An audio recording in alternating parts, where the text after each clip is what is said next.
Howdy, folks! Welcome to Daily Dose of Reddit. This is your host, the Vermin Wrangling Zach, and today's subreddit is r/IDoWorkHereLady. Too bad I can't read. Do I gotta say that every time? Alright, this story's called Random Angry Lady Who Doesn't Like Where I Parked. Originally posted in IDoWorkHereLady until I found out about this subreddit. Okay, so needed context. The store I work at has a parking lot on either side of the building, front and back. The back lot is where the employee parking is, and where we also park our work vans. The front lot very, very rarely fills up, but last week there was some construction done to the building, so there were work trucks filling up the front lot. Also, the back door to our store had been replaced, but the auto close arm wasn't, so you have to hold the door and shut it slowly or else it slams shut and is super loud. For the purposes of this story, I am Jason! The lady I had the entanglement, okay, good choice of word there, buddy, is Karen, and my boss is Scott. Sundays are my late start days, where I come in after the store is already open to run my van route. I pulled into the back lot in my POV, wearing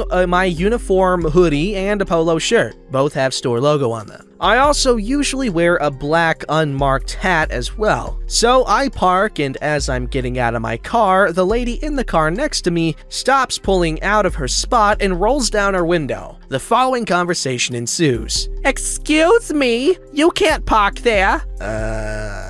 I sure can. "You sure can't. An employee just yelled at me for parking back here. You have to go around front." "No, it's okay. I work here." "Then why aren't you in uniform?" I point to my shirt logo. I am in uniform. "Where's your badge?" "I don't have one." "Well, the other guy was wearing one." "My manager wears a tag that says manager because we all wear the same polo shirt." "How am I supposed to know that?"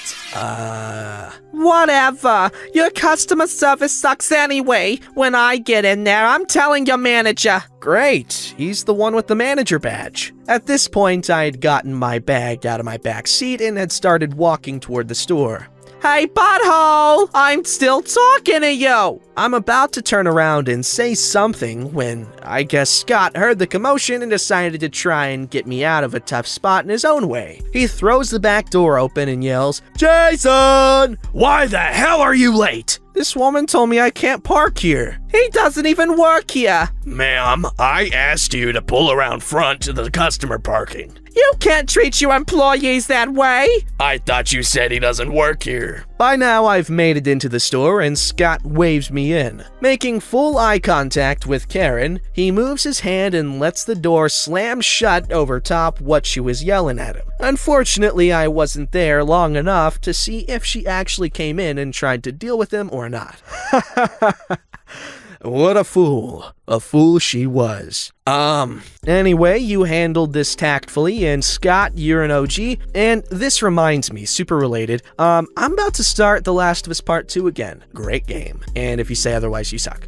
Alright, this story's called However I Do Work Here. This is more of the I don't work here story with a twist, but I only just found out about this subreddit, so I thought I'd post it here. I work in an airport as a manager of a food concession. Pretty typical manager uniform of shirt and tie, and because it's an airport, lanyard with my ID on it. I'm a smoker, so my breaks I always go landside to the smoking area since there is nowhere airside for staff to smoke. I heard that's because they don't want to accidentally spark any fumes that might be in the area, in the air, and cause a super massive explosion that probably would kill a lot of people. But that's just a theory.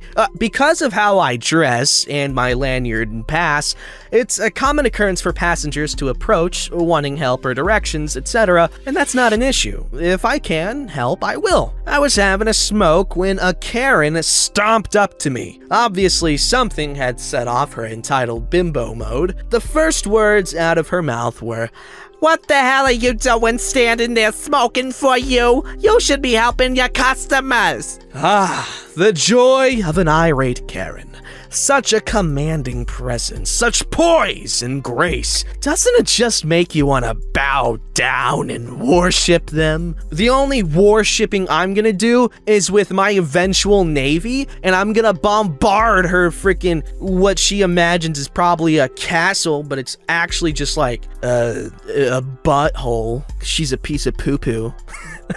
I have to deal with them politely when I'm working, so when I don't, I always treat them with the contempt they deserve. So I just took my pass off, looked her in the eye, and said, "I'm on a break," and turned my back to her. For some strange reason, this didn't seem to pacify her, and she stepped around to face me again and started ranting. I'll give her credit, she was rather inventive in her insults, although the ones about my perceived sexuality were rather generic and weak. My break was ending, so I let her rage for a few moments until she paused, expecting some sort of answer, and used those lovely words, "I don't work here, lady." Turned around and walked through a staff security pass activated door where she couldn't follow, leaving her sorry ass for some other poor schmuck to deal with. So far, pretty standard I don't work here story, eh? Well, about an hour later, I'm in the store and see the same wild Karen walking in. You can all see where this is going, can't you? It felt rather good to walk up to her and say, "However, I do work here and there is no way I'm letting you in after your homophobic slurs earlier." I was a bit disappointed she didn't rage again and simply told me to step off before walking away. That could have been fun. Hey man, you know what? You put yourself out there and I'm proud of you. Alright, this story's called Racist Against the Owner. First post and on my phone, so sorry for formatting. Here's the cast. There's me, entitled jerk, and important son. I work at a popular high-priced restaurant. Chick-fil-A. And we get new employees often, but the owner, who is also the general manager, it's either Chick-fil-A or French Laundry. Those are my guesses. Who is also the general manager, hired some new faces, and he put me in charge of them. I'm not a manager, and the actual managers that were working with me made it clear that they were putting the responsibility of entitled jerk onto me. Immediately, I did not like this entitled jerk. He was unprofessional and rude, but when he found out he was older than me, all respect went out the window. I am a rather short, chunky girl, and he belittled me on my weight as well as my age. Entitled jerk was also racist and homophobic to me as well, and let other staff and guests know his opinions very aggressively. On to why he was fired. The owner of the restaurant next door is friends with the owner of the restaurant I work at. They are business partners and have corporate ties to each other. This is where Important Son comes in. Important Son is the son of the owner next door. Important Son, his father, and my general manager are on a poster in the back room. The family has owned restaurants for years. I don't know their race, but I know they are from overseas. I don't know where exactly, but I'm assuming Israel. Anyway, they have a thick accent, and sometimes it's hard to understand them the first try. Okay, time to do an Arabish accent for Important Son. I'll figure it out.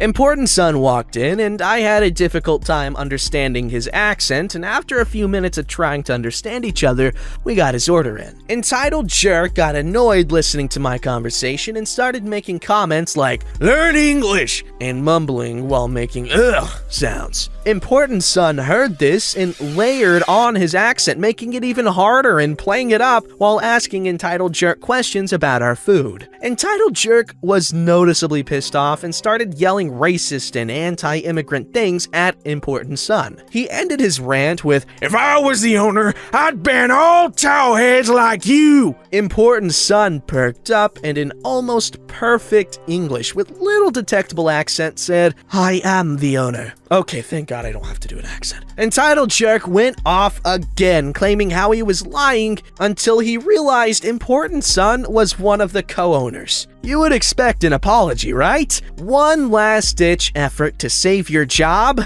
Not from Entitled Jerk. He then claimed that it wasn't fair for Important Son to be a co-owner because it was taking away a job from Americans. Oh God. Important Son smiled very big and asked me to write a witness report while he called my general manager and his dad. The next day, entitled jerk was gone, and I hopefully never have to deal with him again. Alright, this story is called Fine August. First time posting here, hopefully this is the correct subreddit. To start out, I do not work, nor have I ever worked retail, and I have never worked any place where I was required to conduct any customer service, so this story is a little different. Background: I grew up in the West, running around the Rocky Mountains ever since I can remember. Man, I miss the Rockies. Love the outdoors and nature's diversity. As a result, I know a lot about the animals and their behaviors. I also paid attention to my biology classes in school. When I was a youth, 6 to 16 years old, about 50 years ago, the world was a different place back then. You sound like one of those people who try to justify being racist. It's like, oh yeah, I'll say the N-word. It was just different back then. I'm not saying you're that. I'm just saying that's like the exact same thing they say, and it's funny. My mom would tell us to go outside and play. I would run into the mountains and be gone all day. They were literally our backyard. No, I am not a hillbilly, and I have never met nor do I know the Clampets. Wrong mountains anyway. Those are just hills. Coming home when the sun would start to set for dinner. So, needless to say, I know a lot about the outdoors. Later in life, I chose a career that kept me outside. I love that. This incident was back in the mid-90s, but I still remember it like it was yesterday. The dumb still rings in my ears, like tinnitus. I was working for a certain land agency. All references to place and items are obscured to protect the innocent. And got a call that something needed to be looked at immediately. I jumped in my truck and headed out. As I'm getting ready to turn off the service road and onto the main highway, a Suburban veered onto the service road, nearly hitting me. Their truck pretty much cuts me off from entering the main road, and they almost caused an accident with another vehicle as they performed their Dukes of Hazzard stunt. As soon as their vehicle came to a sliding stop, the driver's window unrolled. Now, Karen wasn't a thing back then, and I'm not sure if the first Karen had been sighted yet, but here she was, caged in a vehicle, already seething. I could tell this was going to be an experience I would never forget. I thought I saw an anthropologist lurking in the woods. I should state that it is extremely obvious that I did work there. My truck was plastered with a huge logo on the side, not to mention the license plate. So I unrolled my window, and this is how the conversation went. I will be me, for obvious reasons. Karen will be Karen. Dumb husband will be dumb husband. Can I help you? Thinking frackin' idiot can't drive. Leaning from the passenger seat to the driver's side, making her husband part of his seat. Can you help us with the question? Now, I kid you not, she yelled this at me. No hello, no please, nothing. This lady was blonde, early 30s, bob haircut, large sunglasses nearly covering her cheeks, the works, and a growl on her face that would scare a bear. Maybe it was listening to her kids scream in the back seat. Don't know. Yeah, we need help. He was squished up in his seat trying to be heard over the kids, and he was muffled talking through his wife's sweaty armpit. That sounds delicious. Yeah, more than you could afford. Sure, what is your question? When do deer become elk? Thinking, what the fuck? How dumb can you be? Did you climb the idiot tree and hit every branch as you fell down? Did your brains not follow you out of the birth canal? Were they thrown away, mistaken for the placenta? Are you smart enough to drive? Obviously not. In a matter-of-fact tone, I replied, they don't. I was proud of myself for not laughing and actually keeping a straight face. Yes, they do. I know it. I couldn't believe the question. It is causing me to wonder about my whole existence, my upbringing. I can assure you they don't. They are two different species. They don't even crossbreed. Unlike you and your armpit-sniffing husband. Poor guy, I thought. The kids were still screaming in the back seat. No, you are lying. I saw it on the Discovery Channel. Now tell me when, she said with a smug look of omniscience. Omniscience? Okay, I know it's conscience, but omni, so omniscience. Yeah, whatever. Omniscience, right? To this day, I cannot listen to that song. You know the one. Let's do it like they do on the Discovery Channel. They ruined it and the song wasn't even written yet. Dumb husband in a tone that I can only imagine coming from a troglodyte. Yeah, we watch the Discovery Channel. Me, thinking, man, are you whipped? And stupid to boot. Maybe it was the odorific smell permeating his nostrils and shrinking the few brain cells left in his skull. I can assure you that they do not. You have misunderstood the show. I was surprising myself that I wasn't speaking my thoughts. This is a rarity for me, but I was genuinely trying to be helpful for once. Are you calling me stupid? The shriek is still hovering in the mountains to this very day, and can be heard as an echo between the canyons if you really listen. The husband sits there with a blank stare of, she's always right, look, as she moved backwards to force her words out at a faster pace, trying to make them break the sound barrier or something. Yes, ma'am, I am. But instead, I replied, nope. If I thought she was loud before, she is now screaming at me. What is so hard about this? Just effing tell me when the deer turn into elk. The kids in the back seat finally shut up. Now, I had been paying attention to the traffic and noticed that there was a clear spot coming up and that I could just squeeze between their car and the stop sign. So I put the truck into first gear, looked at her, shook my head, any patience I had was now gone, and yelled, "Fine! August!" and drove off. I knew that they would have to drive a bit to get turned around and then wait for traffic. I did keep an eye on the road behind me for the mile I needed to go before turning into a place that I could lose them. Never saw them again, but I can imagine her telling all her friends that in August, all the deer turn into elk.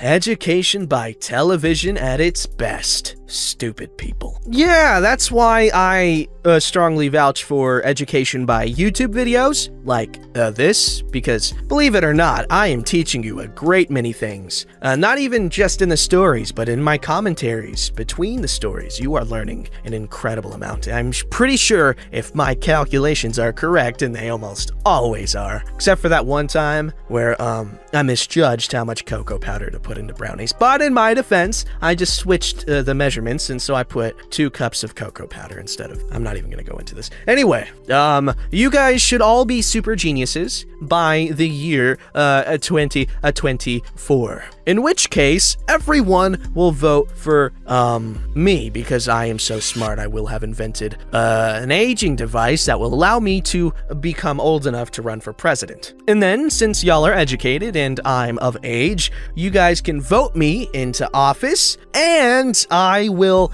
basically create the golden age of the United States, where literally everyone's rich and happy, but there's no inflation. So basically, I just solve every problem ever. Don't ask me how, okay? You just gotta trust the process. Besides, why would I give away my secrets before I get the job? I'll just give one step out of 4,000, just so you know I have something, you know? And I'll tell it right now.